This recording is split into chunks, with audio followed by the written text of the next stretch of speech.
Season 3 of The Witcher is far superior to Seasons 1 and 2. Although the plot is quite complicated, the characters' objectives are obvious. We all know what drives Yennefer, Ciri, and Geralt. The little family is physically present at the start of the season and is working towards the same objectives, keeping Ciri safe, helping her learn how to use her ability, and putting an end to those who would harm her. That simplicity has a certain beauty. By the end of Season 2, there was a bounty on Ciri's Freya Allen head. Therefore, the first volume of The Witcher Season 3 is all about keeping her safe. It's up to Geralt to take the best possible care of the fleeing princess, because he has been destined to do so since before Ciri was ever conceived. As the second season comes to an end, he reunites with Yennefer of Vengerberg and brings Ciri away from Kaer Morhen. Season 3 introduces a ton of fresh issues, as well as a ton of fresh characters. Can Ciri maintain her safety? What grand scheme does Yennefer and Geralt have? Who is directing Rience, Chris Fulton, and his actions? Yennefer is assigned more accountability for Ciri's instruction and welfare as Season 3 goes on. When Aretuza brings her back, the two argue over Yennefer's change in behavior, which prompts Yennefer to wonder what else can be done to foster unity and prevent an imminent war. She responds by holding a conclave of mages prior to the forthcoming conflict, which fills the majority of Episode 5. On the surface, it appears like the attendees are amenable to Yennefer's goal of unity. Nothing, however, is quite as it looks, since this is The Witcher. Yennefer and Geralt use the conclave as a hunting field to identify Stregobor Lars Mikkelsen, whom they think to be Rience's boss. The two are so certain of their conviction that they are able to convince the Brotherhood of Stregobor's culpability, after discovering the Book of Monoliths and his belongings. Stregobor has already been sentenced to punishment, but none of them realizes it until much later. Even if Ciri's safety isn't as important in Episode 5, there are still lots of little nuances for viewers to notice. After some persuasion, the ball shows those who are eager to join forces with Yennefer and Geralt, including Dijkstra, Graham McTavish, and Philippa Cassie Clare.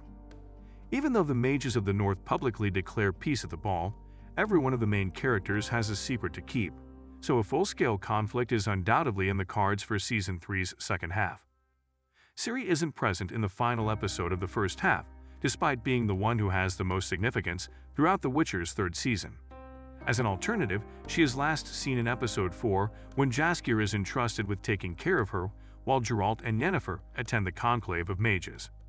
Jaskier, Joey Beatty, who is holed up in a cabin outside of Aretuza's property, looks after Ciri until Prince Radovid, Hughskinner, his new love interest, diverts his attention.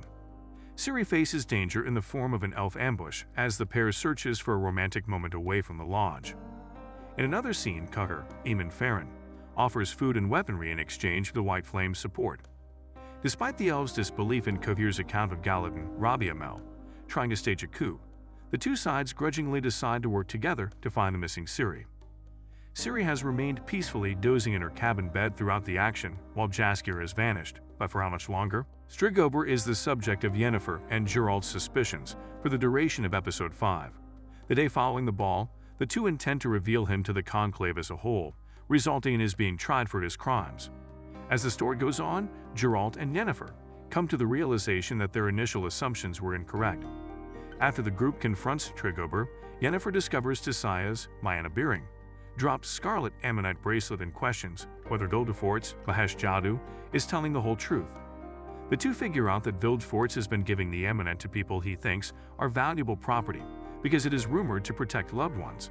The substance was discovered in the same location where Geralt found the locked-up girls in Episode 2. Yennefer realizes the picture depicting Aretuza's first landing has been a significant clue as a result of Geralt's earlier conversation with Vilgefortz at the ball. After getting the identical Imminent in Episode 4, Yennefer realized that Lydia, Isha Fabienne Ross, who had been sent there via a tainted portal, must also be in love with him. Geralt is stopped in his tracks by Dijkstra, who has a knife to his throat, while the two are on their way to establish that Vilgefortz is in charge of Rience. It certainly seems to be the case.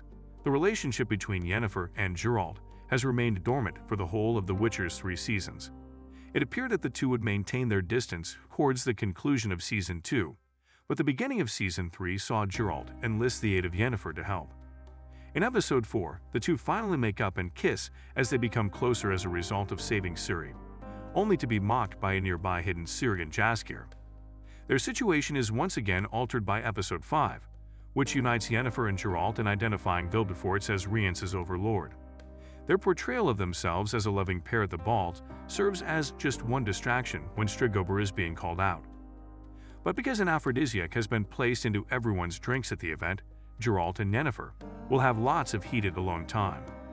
At the conclusion of Episode 5, Geralt is being strangled with a knife by an unidentified assailant. It is very possible that Episode 6 will reveal who that is and whether or not Vilgefortz's secret will come to light. What happened to Ciri is the next most important problem.